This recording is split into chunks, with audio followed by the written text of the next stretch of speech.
नमस्कार विद्यार्थी मित्रांनो, मागे एक व्हिडिओ आपण टाकला होता स्पेशल माहिती देण्यासाठी की इंग्लिश स्पीकिंग आणि ग्रामर मराठी माध्यमातल्या मुलांसाठी आपण कसं शिकलं पाहिजे आणि त्याचा एक व्हिडिओ बऱ्याच लोकांनी पाहिला, बराचसा उत्साह दिसतोय पाहणाऱ्यांमध्ये पण। आणि म्हणून आज आपण पहिला बेसिक ग्रामरचा जो व्हिडिओ आहे तो तयार करतोय की बेसिक ग्रामर शिकण्यासाठी पहिल्यांदा कोणत्या गोष्टीची गरज भासते। तर मला तरी वाटतं की पहिला आपल्याला जेव्हा वाक्य बनवायचे असते इंग्लिशमध्ये त्यावेळेस आपल्याला साधारणतः पहिल्यांदा सब्जेक्टची गरज भासते, नंतर क्रियापदाची गरज भासते आणि मग ऑब्जेक्टची गरज भासते। These are the 3 important things to make a sentence in English. म्हणून आपण या ठिकाणी पहिला जो भाग घेणार आहोत तो सब्जेक्टचा। सब्जेक्ट म्हणजे काय? तर सब्जेक्ट म्हणजे कर्ता। जनरली काही मुलांना आपण हा प्रश्न जर विचारला तर सब्जेक्टचा अर्थ बऱ्याच लोकांना असा वाटतो की विषय।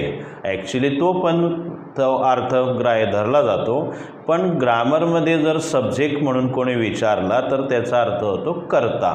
कर्ता म्हणजे जेव्हा आपल्याला वाक्य बनवायचं असेल त्यावेळेस आपल्याला पहिली गोष्ट लागते ती म्हणजे सब्जेक्ट। तर बघा विद्यार्थी मित्रांनो, जेव्हा आपल्याला इंग्लिशमध्ये वाक्य बनवायचं आहे त्यावेळेस आधी आपल्याला या गोष्टीची गरज भासेल।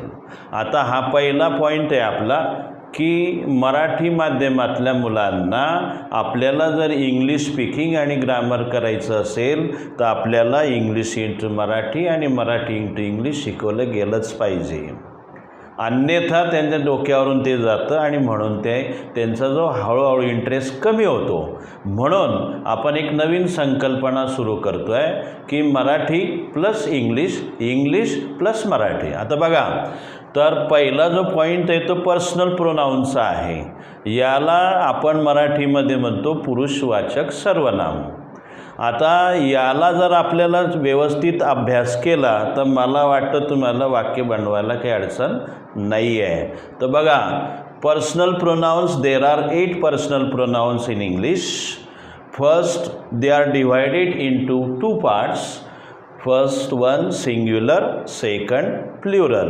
आता बघा, आपले जे मराठी भाषिक विद्यार्थी आहेत किंवा माध्यमातले विद्यार्थी आहेत त्यांना सिंग्युलरचा अर्थ जर कळाला एकवचन, प्लुरलचा अर्थ होतो अनेक वचन। आता सिंग्युलरमध्ये येतो आय।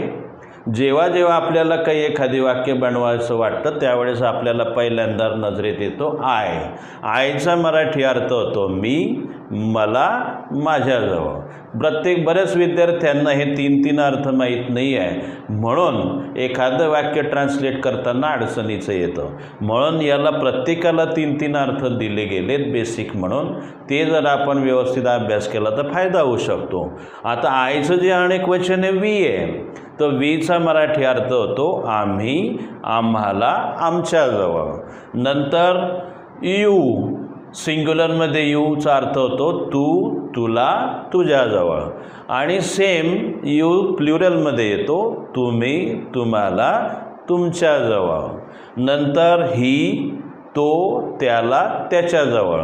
नंतर शी, ती, तिला, तिच्याजवळ। नंतर इट, ते, त्याला, त्याच्याजवळ। आता ह्या तिघांमध्ये एक लक्षात ठेवा, इट जे आहे ते आपण नॉन लिव्हिंग थिंग्ससाठी वापरतो। नॉन लिव्हिंग थिंग्स म्हणजे काय?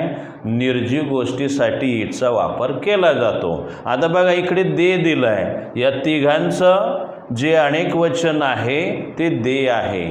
त्याचा मराठी अर्थ होतो ते, त्यांना, त्यांच्याजवळ। आता बघा विद्यार्थी मित्रांनो, एक फरक आहे, या ते मध्ये फरक आहे आणि या ते मध्ये फरक आहे। तर या ते मधला फरक असा की हा तेवर अनुस्वार दिसतो, इथे दिसत नाही। याचा अर्थ हा नॉन लिव्हिंग थिंगसाठी वापरतात आणि हा सर्वांसाठी प्लुरल म्हणून वापरतात। तर याचा तुम्ही व्यवस्थित अभ्यास केला तर मला तरी वाटतं की तुम्हाला प्रत्येक वाक्याचा अर्थ कळेल आणि प्रत्येक वाक्य बोलताना अडचण येणार नाही।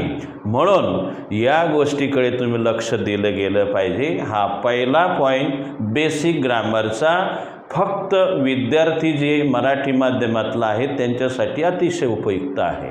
आणि मला तरी वाटतं की स्पर्धा परीक्षेमध्ये बऱ्याच मुलांना या गोष्टी माहीत नसतात आणि म्हणून आपल्याचा इंटरेस्ट हळूहळू कमी होतो. म्हणून याची जे उदाहरणं आहेत आपण ते पुढच्या पिरियडला बघू. पुढे आपण त्याचे एक एक एक्झाम्पल प्रत्येकाचे घेऊ आणि मग तुम्हाला अजून हा पॉईंट क्लिअर होईल. Thank you very much.